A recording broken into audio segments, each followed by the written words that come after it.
Muito bem, galera. Então, nossa videoaula sobre eletrostática, a introdução à eletrostática.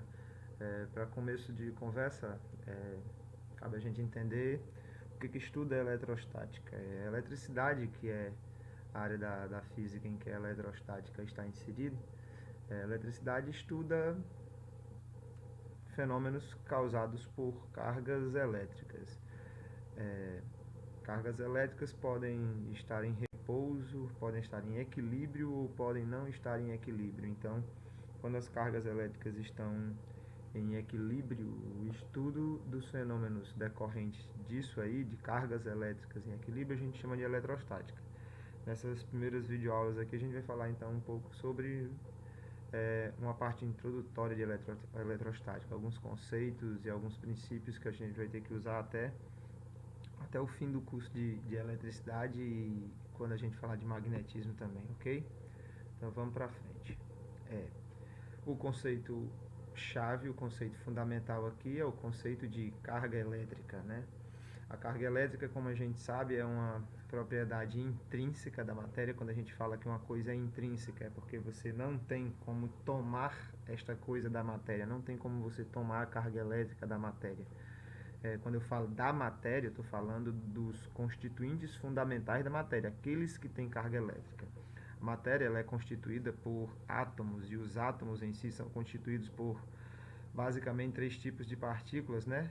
Esses rapazes aqui que ficam ali na periferia do átomo, que são chamados de elétrons, foram descobertos por Thomson.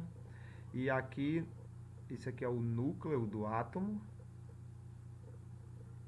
Esse desenho, um detalhe, esse desenho está fora de escala, completamente fora de escala. Mas ali no núcleo o que a gente tem são prótons e nêutrons. Os prótons foram descobertos por Rutherford, os nêutrons foram descobertos por Chadwick. Detalhe, eu disse que isso aqui está fora de escala porque a gente está colocando aqui elétrons, prótons e nêutrons todos como se fossem partículas do mesmo tamanho. O núcleo aqui está imenso. Só para a gente ter uma ideia, o tamanho de um átomo é da ordem de 10 elevado a menos 10 metros e o tamanho do núcleo é da ordem de 10 elevado a menos 14 metros, ou seja, o núcleo é da ordem de 10 mil vezes menor do que o átomo como um todo. Então isso aqui está fora de escala, mas é uma ilustração valiosa para a gente ter uma ideia do modelo que vai ser utilizado por nós ao longo de todo o curso de eletricidade e magnetismo mais para frente, quando a gente for fazer. Então, a matéria ela é constituída disso, prótons, nêutrons e elétrons. No núcleo você tem prótons e nêutrons, na eletrosfera você tem elétrons. Os prótons eles têm carga positiva. Vamos considerar aqui que essas partículas azuis são os prótons. Então, os prótons têm cargas positivas. Os nêutrons têm carga zero e os elétrons têm carga negativa.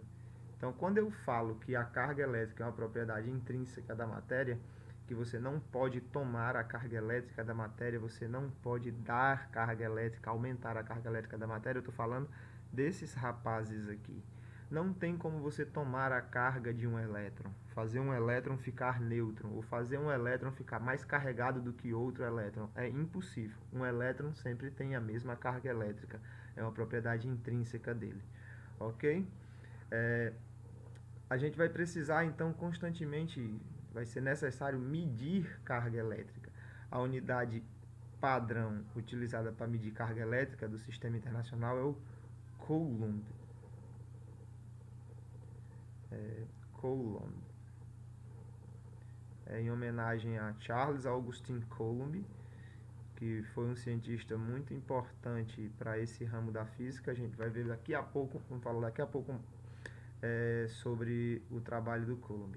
Então, a unidade de medida para carga elétrica vai ser o Coulomb.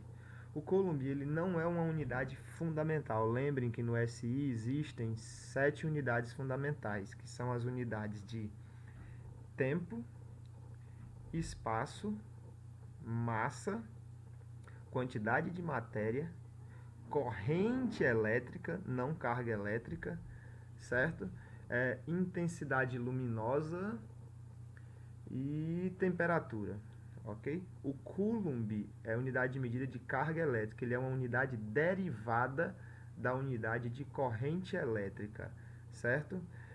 Quem já ouviu falar em corrente elétrica deve saber que a corrente elétrica é medida em ampere. A corrente elétrica é medida em ampere. Ampere. E o coulomb, ele é simplesmente ampere vezes segundo. Mas para frente a gente entende melhor o que é o ampere e a gente também vai entender então melhor o que significa ampere vezes segundo. É importante destacar que um coulomb é uma quantidade de carga muito grande. Um cientista chamado Millikan, norte-americano, ele determinou qual era a carga de um elétron, ok? E ele descobriu que isso, em termos de Coulomb, é 1,6 vezes 10 elevado a menos 19 Coulomb. Ou seja, a carga elementar, a carga de um elétron é 1,6 vezes 10 elevado a menos 19 Coulomb. A carga de um elétron é uma carga muito pequena. Dentro de um Coulomb, observe que dentro de um Coulomb cabe um elétron dividido por 1,6 vezes 10 elevado a menos 19. Está entendendo que dentro de um coulomb vai ter alguma coisa da ordem, eu não vou fazer essa conta aqui, vou deixar para vocês, mas vai dar uma coisa da ordem de 10 elevado a 18 elétrons dentro de um coulomb. Então um coulomb é uma carga consideravelmente grande. É importante destacar que a carga de um elétron tem este tamanho, 1,6 vezes 10 elevado a menos 19 Coulomb. É importante destacar também que a carga de um próton tem o mesmo tamanho. Isso aqui é a carga elementar, é a carga do próton.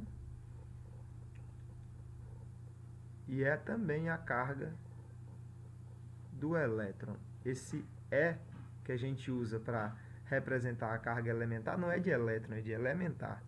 Ok? A única diferença que você tem entre a carga do próton e a carga do elétron é com relação ao sinal. A carga do próton é positiva, a carga do elétron é negativa. Ok? Uma outra coisa importante que o Millikan também percebeu dos experimentos que ele fez com a eletricidade é que a carga elétrica ela é uma grandeza quantizada. Você não pode ter qualquer valor de carga elétrica. Você não pode ter metade disso aqui. Você não pode ter 1,5 vezes a carga elementar. Ok? Porque essa aqui é a carga de um elétron ou de um próton. Não tem como você ter meio elétron ou você ter meio próton. Então, a carga elétrica sempre se acumula, se junta em múltiplos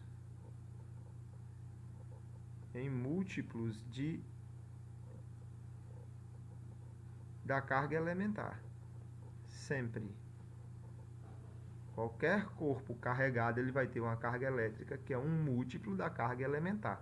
Se por acaso você verificou que tem lá no determinado corpo uma carga elétrica que dá 1000,5 cargas elementares. Isso está errado, não pode. Não tem como uma carga dar um número quebrado de cargas elementares. Ok?